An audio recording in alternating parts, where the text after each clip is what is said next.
Want to hone your craft as a digital marketer and get expert insights from thought leaders and industry experts? Welcome to the How I Work podcast. I'm your host, Josh Becerra, founder and president of Agurian. Follow us on Twitter at Agurian Tweets or subscribe to our YouTube channel for more great content. Now, here's the episode of the podcast. Hi, everybody. This is Josh Becerra from Agurian. This is episode 10 of How I Work. I'm here with Billy Cripe. Hi, Billy. Hey, Josh.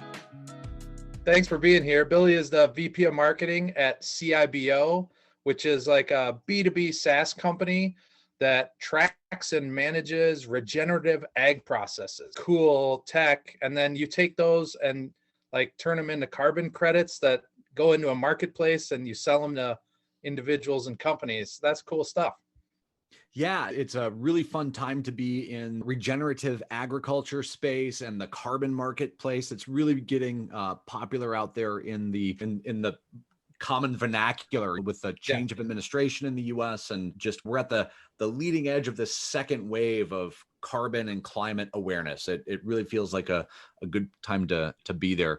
And agriculture is being rapidly evolved and digitally transformed. And so it's a really neat time to be part of this space. And CIBO Technologies we've got some really neat technology, some really deep science that's helping to scale the practices. So it's neat. That's awesome. So you haven't always been in ag, of course. You're new to ag, and you have a really interesting story, actually. You told me you started as a developer, and now you're like VP of marketing and have been a CMO in other companies. How did that happen? It was an evolution, like anything. Back in the early 90s, I caught the programming bug because I love instant gratification. And so being able to type something and see it come to life on a screen, it was like, holy cow, this is incredible. And then, of course, the birth of the World Wide Web was happening right at that same time. And that was really gratifying to be part of that and to see, I can make a web page. Now I can do, back-end programming. So I got into programming just because I like doing something and then seeing it come to life right away. I'm impatient that way. Yeah. And through my education and then through early jobs, it was just doing programming work and getting deeper and deeper into that programming space. But I've always been a performer, whether it's theater and community theater or music performance. There's some guitars in the background and some other stuff over here. I've always been on stage. My father, I'm the son of a preacher, and that might be in the blood. I kind of tell my dad, I'm a preacher too, just about business and technology instead of saving souls. There you go. So you got on stages and they're like, I got on stages talking about technology as a developer, and that having that development background and knowing and understanding how to write code for big businesses was that gave me an understanding of the technical aspects of what we were doing. And so I would speak at conferences, I would speak at trade shows, and had the flair for the dramatic. At one point, I was doing deep workflow programming for whether it's merchandising, approval and review processes, or Sarbanes-Oxley audit and compliance stuff. Fun. Not fun. But getting on stage and talking about this, I would do sessions like workflow for men in kilts. And I'd show up all kilted up and or a deep dive into workflow, and I'd come in scuba gear. And so there's this flair for the dramatic. Well, eventually I was tapped on the shoulder and people were like, hey, marketing's the place for you. And if I'm really honest, my code wasn't that great. So I was like, oh, really? This marketing thing? I'm like, yeah, but I still want to keep my technical chops. So it was an incremental process. I moved into a sales enablement role, which was really technical product marketing or solution design and development, and then into product marketing, outbound product management, which would be called product marketing anywhere else. And through a number of different companies, including small, medium-sized companies that got acquired by Oracle. So big, giant, mega multinational corporations.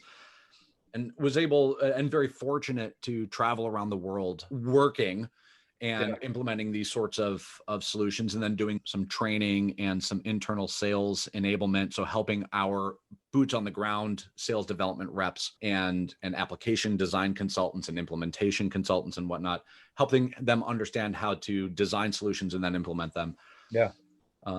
And then eventually I moved from that role into a full-time marketing role, but for a technology integrator. And so I went from big giant corporation into a small growth-oriented services integrator.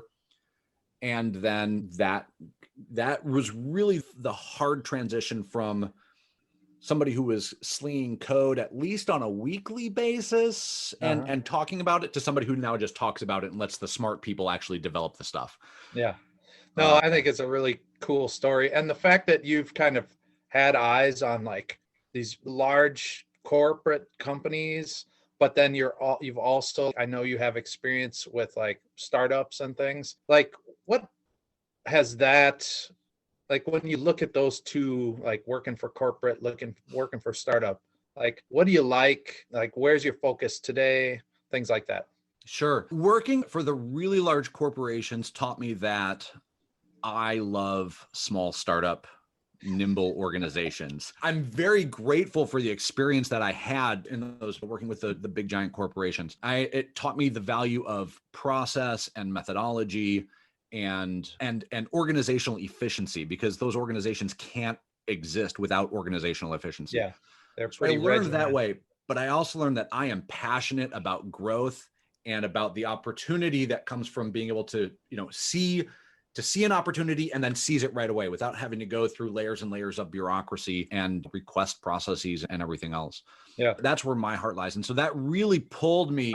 That passion has a gravity to it. And that pulled me into the small organizations, the PE-backed organizations, the ones that are looking to pivot and startup and the startup world. And I've been there ever since, really ever since about 2011, 2012. I've been really focused on small growth-focused B2B technology companies. And have had, and I love it. I love it. And you've had tremendous success, like what you were at Field Nation, and I can't remember the numbers you were throwing around, but it started at 13 million and scaled to hundreds or yeah they're up over 200 million in annual revenue now. When I left, we went from 13 million to 120 million. And again, there's no substitute for market timing. I'd love to take credit for all of that. I can't. I was part of a great team, but it was also, there's a culture of leadership in a small, nimble startup organization that says our goal is growth. And if our goal is growth, then those organizations typically are willing to experiment, small kind of elbow grease and bootstraps experimentation. Yep. But then once you find the result of those experiments, then you can pour fuel on that fire and just scale those results until they start to peter out, and then you experiment again. That's a really exciting and gratifying place to be, especially as a marketer and as a technology focused and technology savvy. Well, let me ask you, so a lot of these kind of investor-backed, PE-backed companies, like they've got a lot of pressure from investors, and you got to grow. You got to hit growth goals year after year. So in your role in marketing, like how can you help manage those relationships or assist with alleviating that pressure? And because I think a lot of people who are listening are in this situation. Yeah. They are feeling that pressure and they're trying to figure it out. And so tell us a little bit about your experience about what boards and executive teams care about and how, from a marketing perspective, you can actually really assist. Yeah, that's a great question. And I've learned a lot, and I've learned a lot through stepping in big stinky piles of poo and messing up, and then cleaning up and having support from my executive peers as well as from boards and investors to say, okay, we get that. Typically everybody's a human being, right? And they want to grow. They've invested in you. You belong there. And that's the kind of the first thing to understand, is that you're here because you've won the confidence of the recruiting team, of the board, especially when you're an executive here. Typically, you're talking to your board. You're not just being hired by a hiring manager somewhere, because that's how it is in a small, nimble startup or pivot-oriented company. And so you belong there. You've got the confidence, and that you're there because of your ideas and your vision. And that's absolutely imperative. The second thing is to realize the pressure is real, right? You can't pretend that it's not. And so you've got to come in eyes wide open and have a plan. It doesn't need to be your typical like 30, 60, 90-day plan, whatever, but you have to have a vision of where you're going. Being wishy-washy and I don't know what I want to do, and then trying to couch that in the language of experimentation, that doesn't work. Right. Any good marketer in this sort of an environment has to have that vision of where we want to go, at least what the objectives are. And if those aren't being handed to you by the board and your CEO, then it's your responsibility to say, here's what I believe we ought to be focusing on. Yep. And that gives you that clarity of purpose and that clarity of vision. So once you have that, then it's all about momentum.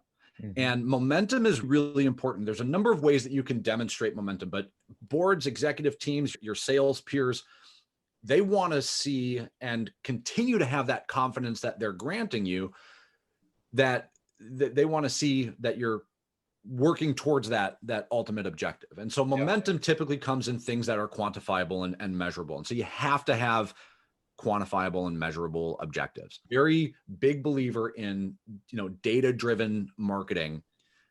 And it's also really important to remember that not all marketing metrics matter to your executive teams and to your boards. As marketers, we've been, especially over the last 2 decades or so, we've been flooded with technology and the ability to quantify just about everything, right? Impressions and clicks and referrals and domain authority and all of the cool things. And we love it. Like our eyes get like super bright and shiny. Look at all the stuff we can track. The trick is understanding which of those actually matter to your sales and executive and board peers. And not all of them matter. Yeah.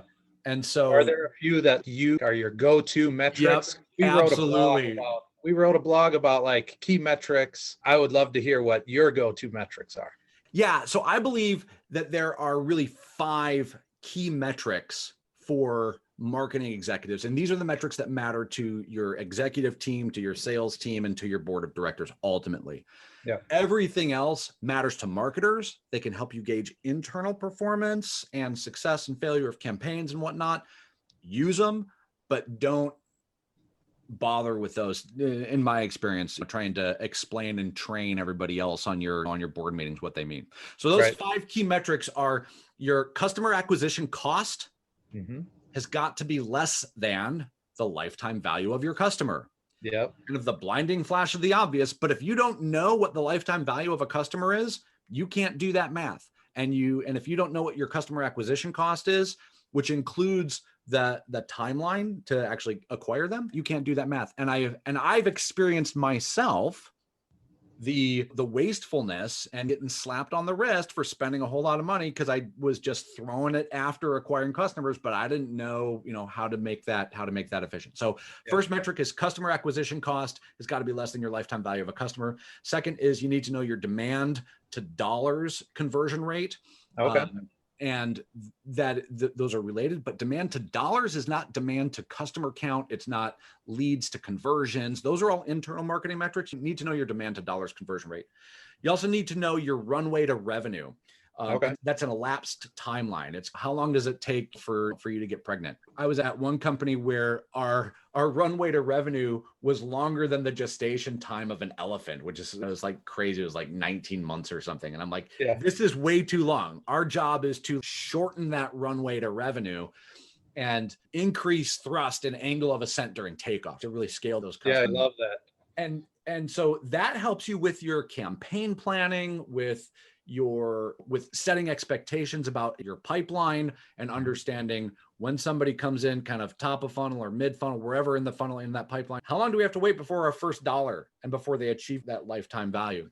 Yep. The fourth metric is your daily active users or your monthly active users trend. You really want to know what your engagement level is. That's really important, much more for your SaaS companies, your SaaS organizations. And if there's any one of these 5 that I could, do away with or cut out, it would probably be that one based on what sort of a technology ecosystem I'm in. I've spent a lot of time in SaaS.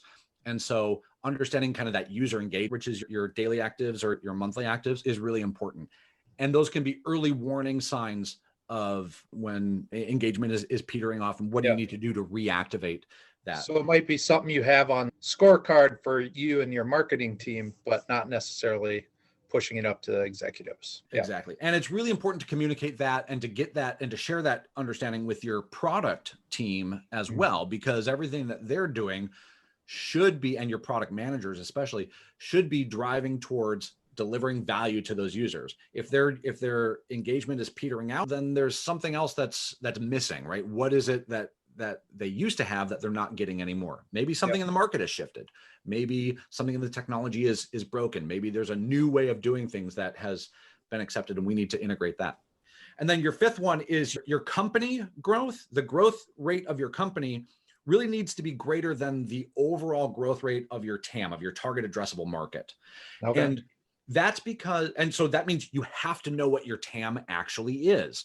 I typically start with, when I'm coming into a new company, with a detailed TAM analysis. Because if you don't know what your target addressable market is, who's in it, what the size of that is, and is it growing or shrinking, or is it stagnant, you don't have any idea of where your organization is positioned inside of that TAM. And now the reason I say your company growth has got to be greater than overall TAM growth is because oftentimes your TAM is going to be growing. And if your company's growth rate is shrinking relative to the growth of the TAM, you're actually losing market share. And you could be like, hey, yeah, we're growing. That's great. Look at this great vanity metric, CEO or board. And they're like, yeah, but how come we're getting our lunch eaten by all these little startup players over here, or some big giant behemoth over in that area? And it's because the TAM's growing, but we're not growing as fast. So we're missing out on some opportunity. So to recap, those my key five marketing metrics are: your cost to acquire a customer has got to be less than the lifetime value of the customer. You need to know your demand to dollars conversion rate. You need to know your runway to revenue, which is an elapsed time from first touch to first dollar, your daily active and monthly active users rate, and then your company growth rate versus your TAM, overall TAM growth rate. Those are the five that I look at consistently and have been looking at really since 2012 in every single job or fractional client that I've had. And they're absolutely helpful. Yeah. No, I think that's awesome. In the key metrics blog we published, there's a couple of those that are in there, but I would say there's some new ones that people should be figuring out how to calculate and get on their scorecard. So thanks for giving us those. So last question, when we were prepping for this, you talked about being in sales enablement, and but when we were prepping for this video, you said something that I thought was really cool and a little bit cheeky, but I want you to explain what you mean. So what you said was, we get paid in dollars, not leads. So what does that mean to you? And tell us. Yeah, you know what? So it was a piece of constructive feedback that I really took to heart. It came from a very dear friend of mine who was my CFO at the time. And so anytime you have a CMO and a CFO who aren't fighting with each other, like something's really special there. And so my CFO, after one of our executive meetings, I was waving around, look how many leads we have. Look at all these leads. And he just turns to me and he says, Billy, nobody gets paid in leads. We get paid in dollars. So how many dollars do you have? And I went, oh, and you can see how that then reflects in those 5 key metrics that I talked about for marketers. And I've written about this since, right? Nobody gets paid in leads. We get paid in dollars.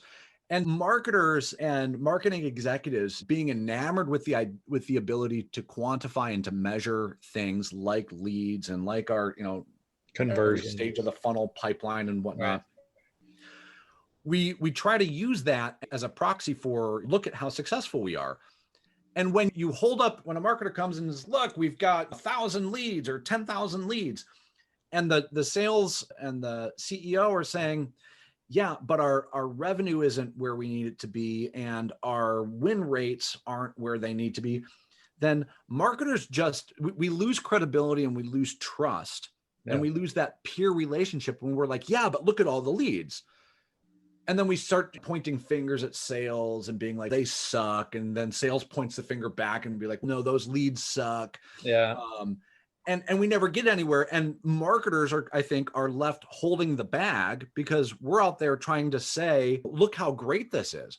And that's because we're focused on leads and not on dollars. And so when I heard from my CFO, Billy, you get paid in dollars, not in leads, that really resonated with me there. And so ever since that point, I've made it my mission in the companies that I work with to really be joined hip to hip and cheek to cheek with my heads of sales or chief revenue officer, whatever that my sales peers are, because at the end of the day, I get paid in dollars. Yeah. And if I've got an equity stake, that equity stake is only going up if the company is growing, which is measured in dollars. Right. So it all comes down to dollars, and it doesn't matter what hill of beans if I've got a ton of leads and how they're scored and where they came from and whatever, if they're not converting to dollars or if they're not converting to dollars fast enough. Yeah. So what that means for marketers is that we've got to eat some humble pie and then ask and continually get the feedback from our sales peers of what's helping you accelerate your deals, what's helping you get those new deals. This isn't something that we can just like throw over the wall to a biz dev team or an SDR team or a sales team or a territory team or whatever and be like, go follow up on that and go do something, please. We need to be talking with them multiple times every week, in my opinion, so that we can be helping to augment and amplify their efforts rather than fighting with them to, please take and chase down these crappy leads that I've bought for you from my latest Instagram robot or something stupid. Or, we got somebody who filled out a form on the website and there's a Gmail address there. It's like, let's do a little bit of legwork and actually go help people close that deal or qualify it out so they're not wasting time on junk. Yeah. Because it's all about and marketers need to take that back to heart. Yep. And it doesn't matter if you're coming from a creative background or a marketing operations and technology background. Our job as marketers is to tell the story of our organization, of our technology in a way that it delivers value to our audience and it delivers enough value that they're going to pay for it. Yeah. With dollars or whatever your local currency may be. Yeah, there you go. I love that. I think marketers have traditionally had very adversarial relationships with sales. And I think keeping that in mind, the fact that we get paid in dollars, not leads, you should put that on t-shirts and mugs and sell it to marketers. Cause I think that'd be awesome. I think we all need those reminders because it's way easier to blame sales and their processes and they're not following up on leads and what are they doing over there. And those things may be true, right? It's not all one-sided here. But at the end of the day, whose job is it to go out and get the dollars and get the customers and the prospects to part with their currency in order to receive the value that we have? It's the job of the sales team. And as marketers, we need to be telling the story that gets people interested and equipping the sales team to go do more of that faster, better, cheaper.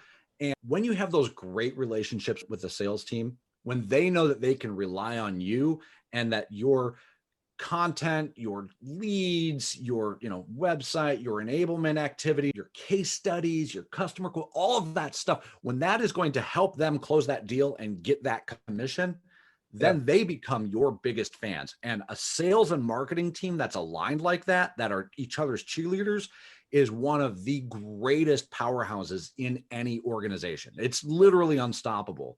Because you've got market building, buzz and awareness and interest being generated over here, and sales individuals and teams and territories that are just crushing it because they're sharing that joint capability. It's peanut butter and jelly. They've got to be together. Yeah, that's awesome.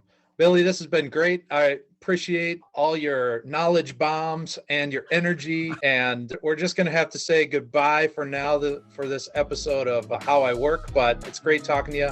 Maybe we should do it again sometime. I would love that. Josh, this has been a great opportunity. Thanks for having me on. And thanks to everybody who's watching. All right. We'll see you. Thanks. All right, take care. Thank you for listening to the How I Work podcast with Josh Becerra. If you like what you heard, make sure you subscribe. To learn more about Augurian and for more digital marketing tips and insights, head to augurian.com.